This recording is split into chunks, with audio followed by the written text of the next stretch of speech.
OK， 我自我介紹下，我叫 Doris 啦，本身來自於 T37阿企度 Erin 嘅團隊，多謝我嘅領導人，真係謝謝大家掌聲啊！因為點解多謝佢哋咧？同埋多謝公司呢個咁好嘅產品。其實我自我介紹就係本身我自己喺20零年之前開美容院嘅，嗰陣時仲後生，真係想創業。創業大家我相信在座好多人都做過老闆，有人打過工。我後生嘅時候咧開始打工嘅，跟住就做老細，就自己開。但係你知啦，香港地咩嘢都貴，租金啊、人工好多都好貴。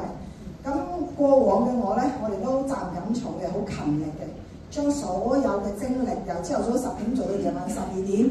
我相信做美容行業嘅人就會明白呢個辛苦。咁當其時嘅我咧，其實就係生意就由零開始嘅，做下10幾年咧，其實嘅壓力啦、飲食嘅不定時啦，導致到個身體慢慢出現咗狀態。什麼狀態咧？例如發炎啊，你話有病咧又似冇病，你話冇病咧又好似周身好攰，成日都唔夠瞓，呢度唔舒服，嗰度唔舒服。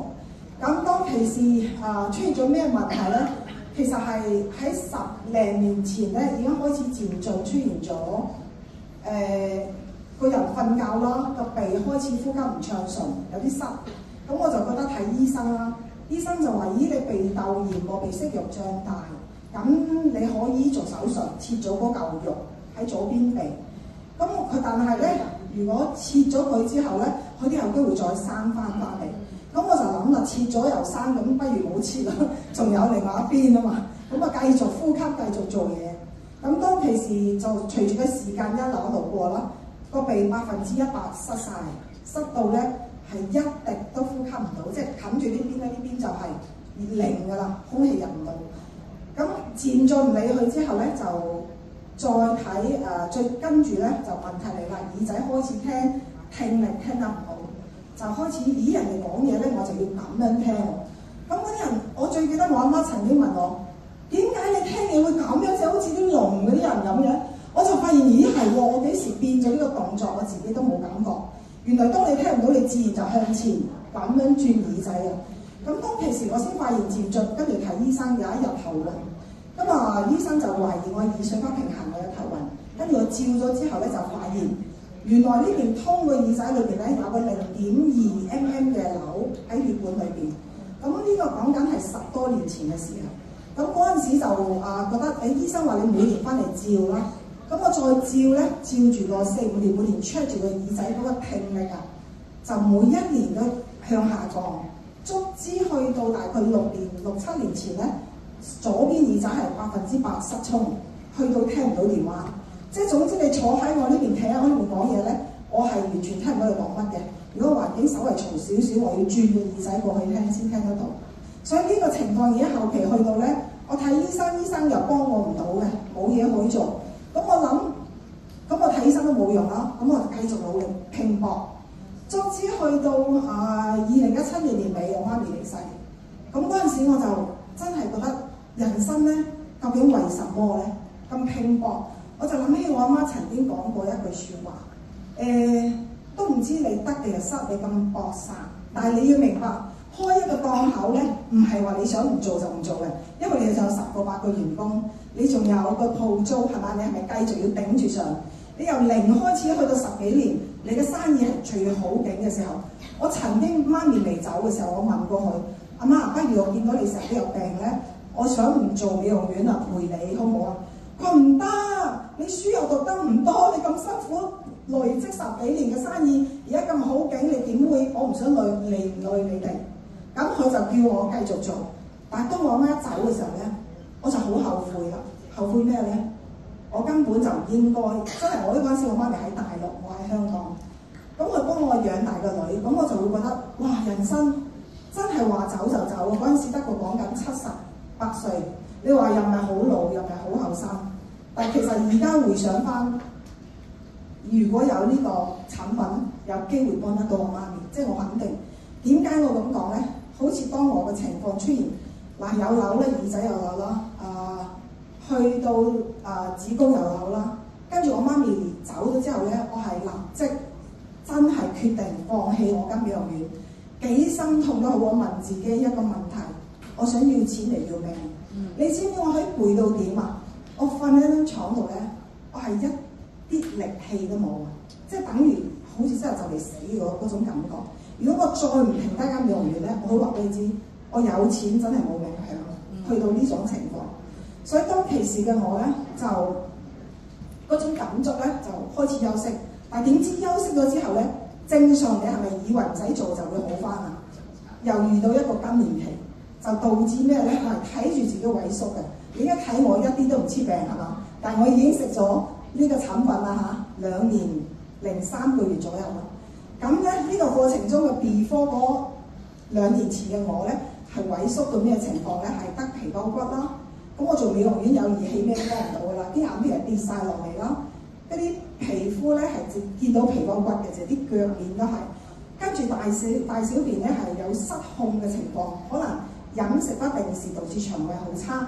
只要稍為食少少唔啱嘅嘢咧，你嘅大小便就會即係個肚好似以為放棄啦，但係其實唔係啦，佢就會有嘢出㗎啦。咁已經去到咧，你係睇住自己叫萎縮啲牙肉咧，牙與肉之間已經開始啲窿就大啦，跟住啲眼白咧就黃啦，跟住啲牙咧點樣刷都係黃琴琴嘅，即係好似啲嘢已經變咗死物咁樣嘅感覺。即係我相信在座可能未去到個年紀或者更年期嘅人有呢種感覺。咁當其時嘅我咧，就冇辦法啦，咩都做唔到，醫生又話你冇病。咁我記得我開始休息嘅時候，我去睇醫生，醫生就話：咦，你開始有三高喎，你要開始留意。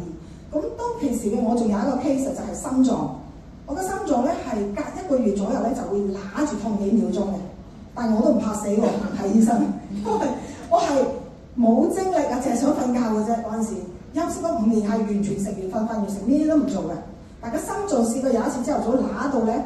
我係叫個女，我女爭啲去翻工，我搖手叫佢唔好走，我係痛到出唔到聲，我驚可能要 call 999，個心臟揦住，跟住我女企咗大概10分鐘，跟住我先慢慢放鬆呼吸先好翻啲。呢種情況咧係一路咁多年嚟都有嘅。咁好好 lucky 嘅2023年嘅1月份左右啦，就開始遇到一個朋友同我講呢樣嘢。當其時咧，佢講到好似神仙藥咁樣，但係固然我咧就係唔抗拒嘅。但係我聽完個價錢咧，我就嚇我一跳。哇！我覺得好貴啊，個產品3000幾蚊一支。但係雖然我開美容院成日叫人開單幾萬，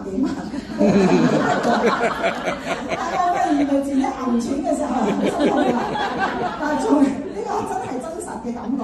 然後我就諗喎，我先當你隻嘢真係幫到我啦。咁我邊食得起啊？冇理由食一樽。唔使再食噶嘛，咁一定係好嘅嘢要長期食。咁當其時我諗都唔諗，我都話嗱，我同你買1樽啊嚇，你記住唔好叫我去做啊。講到明我係唔會經營嘅，知唔知點解？因為我經歷過經營美容院，我怕咗，我怕咗嗰種好多時間去做嘢嗰種感覺。包括呢，我成日都強調你唔好叫我聽會，唔好叫我做呢樣。但係咧，我想講嘅就係、當你知唔知我都未講，我頭先有一個感覺就係、我未接觸呢個產品之前，我講漏咗一樣嘢，呢個係親身感受講俾你哋知嘅就係、有一日我喺屋企坐喺度，食完飯坐喺個凳嗰度，我老公同我女企喺前面講笑，佢兩個笑得好開心，係咁咳咳笑。我隻耳仔聾啊嘛，嗰陣時未食產品，我就望住佢哋，你哋笑咩講咩話題咁開心。跟住我個女咧就講咗一次，就唔知講咗啲乜嘢。跟住咧我聽完我聽唔到啊，話你講多次，你講咩啊？跟住佢又重複講多一次，我又聽唔到，我重複呢個動作啊，佢又講佢又講咗4至5次，佢開始脾氣忍唔住啦，佢就好大聲啊！我講咗又問，哇嗰種感覺你知唔知咧？其實我唔係嬲佢用呢種態度對我，但你知唔知嗰種感受咧？我心諗，我就諗起我細個嘅時候，我同媽咪嘅溝通。其實我女對我呢個態度已經好好啦。我平時我對我阿媽嗰種態度咧，同佢有叫嘅時候，哇！我而家覺得咧嗰種感覺咧，我就好對唔住自己嘅媽咪。即係你明唔明白？即係有時咧，你係親身同感受就係佢一句，跟住我就當其時我女一咁樣講完之後，我眼淚都飆咗出嚟。點解？因為我覺得我耳仔聾唔係今日先聾，你知我耳仔真係聽唔到。所以當其時咧，我就即係眼淚出咗之後，我就同阿女講咗一句，我話阿女，其實我唔係盼望你對我嘅態度，我諗起覺得自己以前對阿媽好衰，即係嗰啲態度上咧，你明唔明啊？嗰種感覺原來一個人病咗咧，係一件好慘好慘冇人感覺嘅，即係你唔知道佢病嘅辛苦，即係你耳仔聾咗，其實佢感受唔到嘅，你點樣講佢都感受唔到。即係我唔係唔想聽你講嘢，但係我聽唔到，就等於同媽咪以前佢哋如果同你溝通，你會覺得佢好囉嗦，你會用啲唔好嘅態度對佢。其實嗰一刻我就覺得哇，原來人生病，你嘅尊嚴啊，你好多樣嘢都會失去，你明唔明啊？所以當其時我食咗呢個產品嘅最快嘅感受就係咩咧？好奇怪，我鼻塞咗起碼好多年啦，通唔到，連鼻水都冇一滴嘅。呼吸咧只係得單邊右邊，但係右邊就好痛喎，因為呼吸單一邊，所以冷空氣就好痛。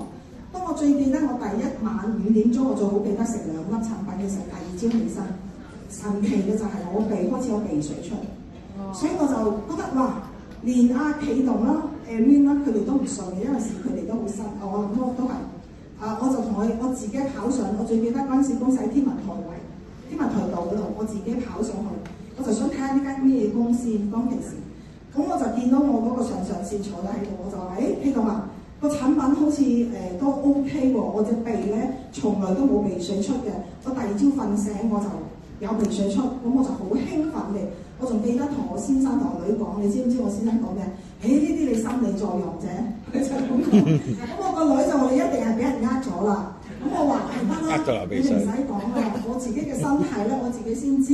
咁 anyway， 你哋 reject 唔 reject 都唔緊要，你哋唔使理，我自己食。當我食咗1個月、個零月左右，你知唔知我隻耳仔原本揸住個電話係1句嘢都聽唔到嘅，竟然聽得翻5-6成。哇！呢個係我真係好神奇啊！喺我身上發生。仲有咧，當我食咗，當其時我同我女同我先生講。嗱，呢隻嘢咧就真係好嘢嚟嘅，都唔平嘅，你哋要食就食咧，唔使就霸就，因為我都講多次。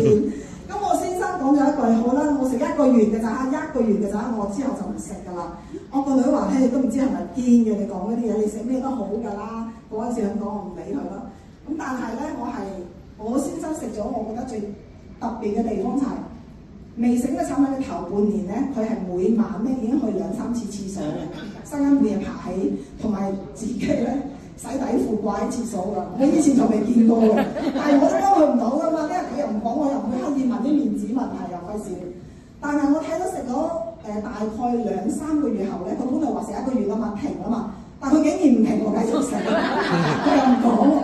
但係2-3個月左右咧，我就發現啲底褲冇咗啦，即係佢乾到天光，即係其實啊，呢個係咯。譬如我個女咧，我個女雖然而家就係28歲，咁即係話佢26歲嘅時候開始食。當其時佢唔信，因為佢以前細個咧，每日打10幾個次，眼黑眼圈好勁，鼻敏感啊。跟住咧，皮膚咧試過每年冬天啊，已經10幾年啦。嗰陣時講緊10零歲，就一到冬天咧，呢個腳後邊咧就痕到七彩。每一年都要到冬天睇皮膚科專科，個醫生就俾啱 cream 俾佢搽，但係搽都幫佢唔到，晚晚咧就痕到拗到爛啊，流血嗰種啊。跟住為求驚佢夜晚瞓着拗咧，就要黐一大塊膠布唔俾佢拗啊。所以咧每年重複。但係嗰一年我好記得，我係1月就食㗎嘛，就啱啱冬天啊！嗰一年佢食完之後，嗰一年隻腳完全冇事喎，所以我就好開心，嗰個係濕產嚟嘅真係，所以就係咁嘅情況。所以喺我身上咧，當我一路都話，我唔想同人哋分享呢個產品嘅時候，我第一個就諗起我一個 best friend 同埋我姑媽。我姑媽成日同我講：咪呀，因為我喺海南島，因為我海南島人啊，佢成日打電話嚟睇下香港有咩好嘢介紹俾姑媽。姑媽周身唔舒服啦，連個肝脂肪咧都18點幾啊，個數字啊，正常人係7.8嘅，佢係已經去到18點幾。咁我就話姑媽有一隻嘢都比較貴嘅，你肯唔肯食啊？佢話咩嚟㗎？我就講咗我食嘅感覺俾佢聽。佢話：你買住2-3樽翻嚟試下。好啦，我就寄俾佢。食完之後，佢話佢瞓得到覺，因為佢長期食安眠藥都瞓唔到嘅。點知咧，佢食完大概2個幾月，佢再啱啱去body check時間到。佢 check 完之後咧，個脂肪肝指數醫生佢講翻變翻正常7.8喎，我俾埋個你幫我睇喎，我開心到我啊！18點幾變翻7點幾係完全我冇 expect 到嘅，我純粹係諗住叫你食，你身體好啲啫。咁呢樣嘢咧，又另外就導致咗我身邊有一個朋友，我都話唔做咧。佢身邊有個律師係幾10年嘅類風濕，呢度係腫到好似啲豬頭炳咁大，呢個關節着唔到啲衫入去嘅。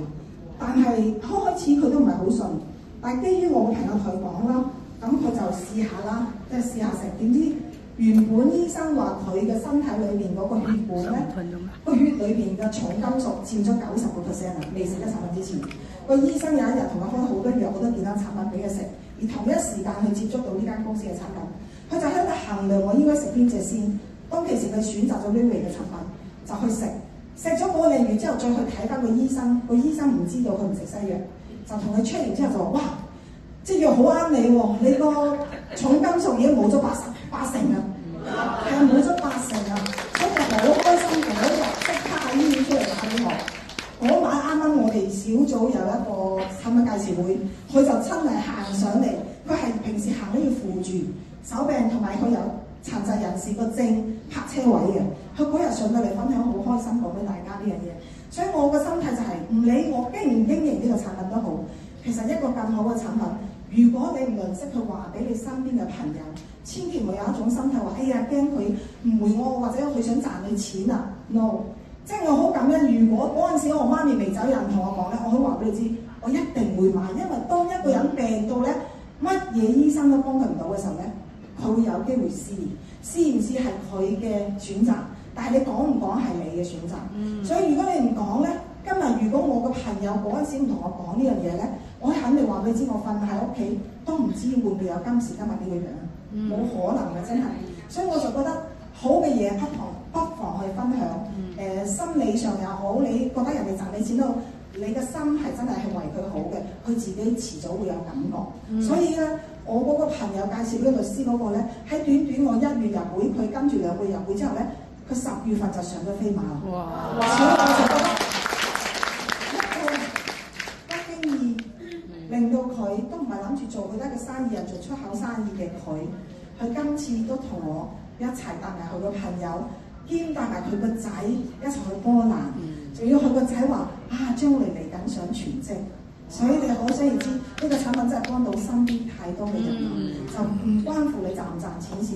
一個好嘅產品同埋一個好嘅合作嘅公司同埋老闆。我今次講少少，我真係喺波蘭唔係波蘭，即係嗰個叫匈牙利咁細細，匈牙利嗰個感覺，我真係覺得老闆咧係用心去為呢一班用家去打造一個合作好好嘅嗰個機會俾我哋同佢合作，將呢個事做起。所以呢個係我自己覺得，即使我做與唔做得好，一個好嘅產品值得去分享俾大家。有個飛馬咯。所以多謝大家，亦多謝我團隊。多謝大家，多謝晒，好犀利，唔做又有。